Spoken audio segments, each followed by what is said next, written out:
बंधुओं, श्री शुकाचार्य जी महाराज ने 3 गुण बताए हैं सुदामा जी के। सुदामा जी की कथा लगभग सबको पता है, परंतु ठाकुर जी के सखा हैं सुदामा, मित्र नहीं है। मित्र और सखा में अंतर होता है। मित्र कौन?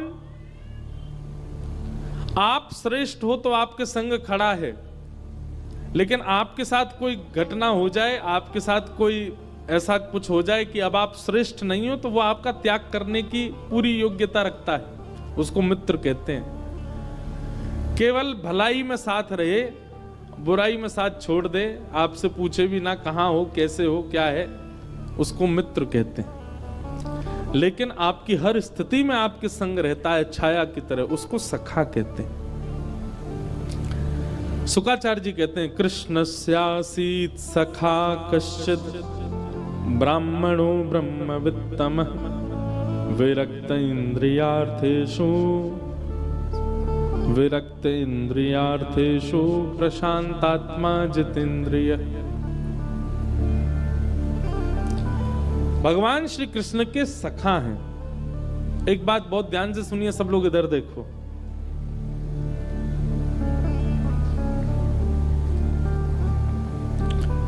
भगवान श्री कृष्ण के मित्र बहुत हैं,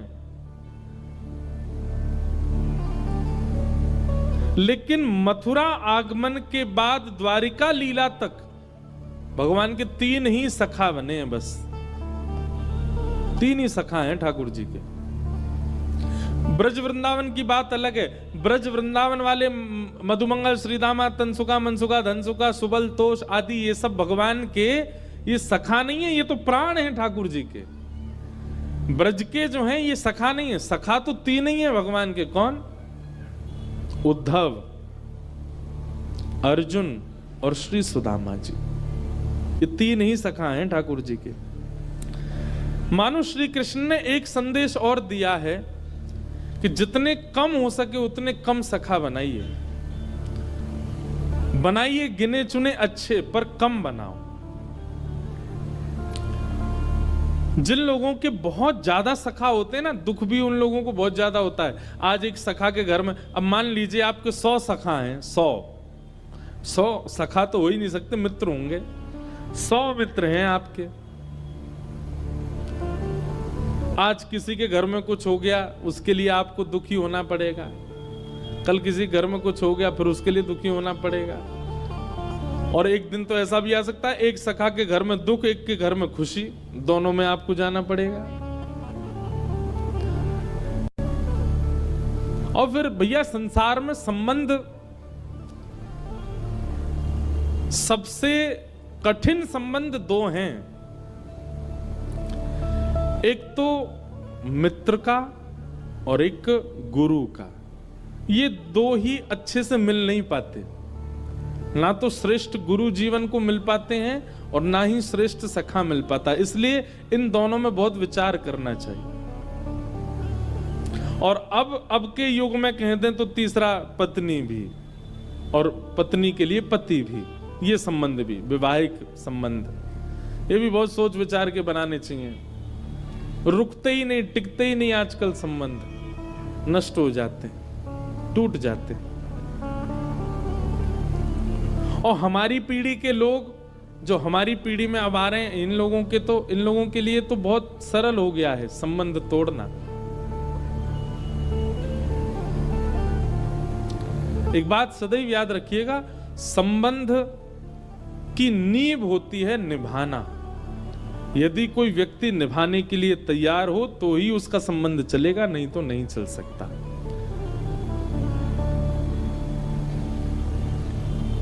हर व्यक्ति नया होता है, हर व्यक्ति के गुण स्वभाव नए होते हैं। विवाह से पहले वो अच्छा लगता है, पर अत्यंत सामीप्य होने के बाद में फिर उसके वो गुण हमको अवगुण लगने लगते हैं, और फिर उन्हीं के कारण फिर विद्रोह हो जाता है, अलग हो जाते हैं। भाई, संतान जब जन्म लेती है तो संतान भी तो नहीं होती है, कई बार हमारे गुणों से विलग होती है, लेकिन हम उसको तो स्वीकार करते हैं। क्यों? क्योंकि माता पिता बनने के बाद और कोई उपचार नहीं, निभाना ही पड़ेगा, इसलिए बालक को स्वीकार किया जाता है। ऐसे निभाया जाए वैवाहिक संबंधों में भी, मैत्रिक संबंधों में भी। तो भगवान के सखा हैं श्री सुदामा जी, और सुदामा जी के 3 गुण हैं भागवत जी में जो लिखे हैं। ये 3 गुण यदि कोई व्यक्ति अपने अंदर लाए तो हो सकता है कि ठाकुर जी उसको भी अपना सखा बना लें। कौन कौन से गुण? सबसे पहला गुण विरक्त इंद्रिय, दूसरा गुण प्रशांत आत्मा, तीसरा गुण जितेंद्रिय। विरक्त इंद्रिय का मतलब क्या है? अपनी इंद्रियों में जो आसक्त नहीं है। जीव का कुछ खाने का मन होता है तो वो जीव को तुरंत प्रस्तुत नहीं करता। आंखों का कुछ देखने का मन है तो आंखों को प्रस्तुत नहीं करता, बल्कि इसमें और उल्टा यह है कि जीव का कुछ खाने का मन है तो प्रसाद ही खवाता है। आंखों का देखने का मन है तो श्री गोपाल जी को ही दिखाता है। कानों को सुनने का मन है तो कथा ही सुनाता है। नृत्य करने का मन है तो कीर्तन में ही नृत्य करता है। घूमने का मन है तो तीर्थ ही जाता है। हर क्रिया में ठाकुर जी से जो अपनी इंद्रियों को तृप्ति करवाता है, ऐसा व्यक्ति विरक्त इंद्रिय, पहला गुण। दूसरा गुण श्री सुदामा जी का है प्रशांत आत्मा, अत्यंत शांत। एक बात याद रखिएगा, यदि आप में शांत का गुण नहीं है, आप मौन रहना नहीं जानते, तो निश्चित है कि ठाकुर जी से मिलन में थोड़ी बाधा हो सकती है। थोड़ा मौन रहना सीखिए, शांत रहना सीखिए, थोड़ा कम बोलिए। जब बोलो सो हरि कथा, जब बोलो सो हरि चर्चा। संसार के विषाद विवाद जितने ज्यादा बोलोगे उतने ज्यादा विकार चित्त में आते हैं। इसलिए बहुत जल्पिक भी नहीं हो। जल्पिक मतलब बहुत बोलना भी नहीं चाहिए, कम बोलो। कई लोग हमको ही देख रहे होंगे, बोले आप भी तो कम नहीं बोलते, 9:30 बजे से चालू हो गए हो, 11:15 हो गए, बोलते ही जा रहे हो। पिछले 8 दिन से बोले ही रहे हो। हम वैसे बहुत कम बोलते हैं, और कथा से पहले और कथा के बाद तो 1 घंटा मौन ही रहते हैं। वैसे भी कम बोलते हैं, थोड़ा अपने सब सखा मित्रों के साथ थोड़ा आनंद करते हैं, बाकी कम बोलने का स्वभाव। और यही विचारों को उत्पन्न करता है। कथाओं में जो भाव आते हैं कैसे आते हैं? कम बोलने से ही आते हैं। विचार भाव बहुत बोलूंगा ना कथा के बाद भी तो हो सकता है मेरे विचार नष्ट हो जाएं। इसलिए आज से एक नियम और बनाइए, थोड़ा कम बोलिए। चाहे आप अपने व्यापार में हैं, चाहे अपने परिवार में हैं, कहीं भी हैं, थोड़े आज से शांत हो जाइए। जरूरत जहां है वहीं बोलिए, और जब बोलिए तो हरि से संबंधी कोई बात बोलिए। अपने विचारों को देखिएगा कितने शुद्ध हो जाएंगे फिर। सुदामा जी का दूसरा गुण क्या है? और सुदामा जी का तीसरा गुण है जितेंद्रिय, इंद्रियों को जीते हैं। सर्वांगीण इंद्रिय श्री कृष्ण तत्पर हैं। ऐसे श्री सुदामा जी महाराज भगवान के परम सखा। बंधुओं, भगवान श्री कृष्ण और श्री सुदामा जी सांदीपनी गुरुकुल में साथ में पढ़ते थे। एक दिन श्री दुर्वासा जी भिक्षा मांगने के लिए गुरुकुल में आए। गुरुमां ने मन में विचार किया कि दुर्वासा जी तो संत हैं, ऋषि हैं, इनको सब जगह से भिक्षा मिल ही जाएगी, यहां नहीं मिलेगी तो कहीं और से मिल जाएगी, इनको कोई मना थोड़ी कर सकता है। परंतु आज गुरुकुल में ज्यादा व्यवस्था नहीं है, थोड़ी बहुत सामग्री है, और वो सामग्री भी मैंने कृष्ण और सुदामा के लिए रखी है। दोनों वन में जाएंगे लकड़ी तोड़ने के लिए, कुछ पुष्प आदि लेने के लिए, तो वो जो चने हैं वो कृष्ण और सुदामा दोनों पालेंगे। अब दुर्वासा जी को यदि मैं दे देती हूं तो बालक बेचारे भूखे रहेंगे वन में, कहां फल मिलेंगे, कब खाएंगे, कैसे होगा। तो गुरु मां ने आज दुर्वासा जी को भिक्षा देने से इनकार कर दिया और कहा महाराज जी आज तो आप कहीं और से पा लीजिए, कल हम दे देंगे। दुर्वासा जी को यह बात उचित नहीं लगी। थोड़ी दूर जाकर के दुर्वासा जी ने नेत्र बंद करके अपनी दिव्य दृष्टि से देखा तो 2 पोटलियां रखी थी, उनमें चने भरे हैं, लेकिन फिर भी गुरु मां ने मना कर दिया। दुर्वासा जी ने श्राप दे दिया, श्राप देता हूं जिनके लिए भी मां ने वो पोटलियां बचा के रखी हैं, जो भी उन चनों को खाएगा वो लक्ष्मीहीन हो जाएगा, उसके जीवन से लक्ष्मी चली जाएगी, भोजन पाने के लाले पड़ जाएंगे उसके लिए।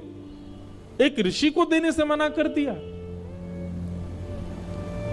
और कमंडल से जल लेकर के छोड़ दिया दुर्वासा जी ने।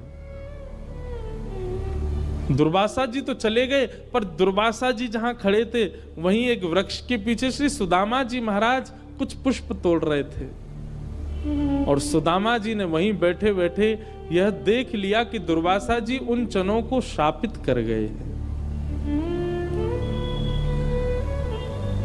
सुदामा जी दौड़ करके जाके उन चनों को देखना चाहते थे कि मां किसी को दे ना दे, लेकिन तभी देखते हैं कि सामने से श्री कृष्ण ऊंची धोती पहने, सिर पर स्वाफा बांधे, गले में पटका डाले और रस्सियां लादे वन की ओर जा रहे हैं। और सुदामा जी चलो, गुरुदेव के यज्ञ के लिए समिधा लेके आनी है, वन में जाना है, वन जाकर के बढ़िया लकड़ी पुष्प आदि लेके आने, और आज तो मैया ने कुछ प्रसाद के लिए भी दिया है। तभी ठाकुर जी ने पीछे से 2 पोटलियां निकाल करके सुदामा जी को दिखाई, देखो मैया ने हमारे लिए भोजन भी रख दिया है, कुछ चने रखे, बढ़िया वन में जाएंगे वृक्ष के ऊपर। यदि मैं सत्य बता दूंगा तो कन्हैया मुझे खाने नहीं देगा, स्वयं खा जाएगा, और इन पोटलियों को कहीं फेंक भी नहीं सकते, कोई और खा लेगा तो वो लक्ष्मीहीन हो जाएगा। कुछ भी हो जाए सुदामा, तेरो कन्हैया नहीं खावे इनको, बस ये विचार करिए।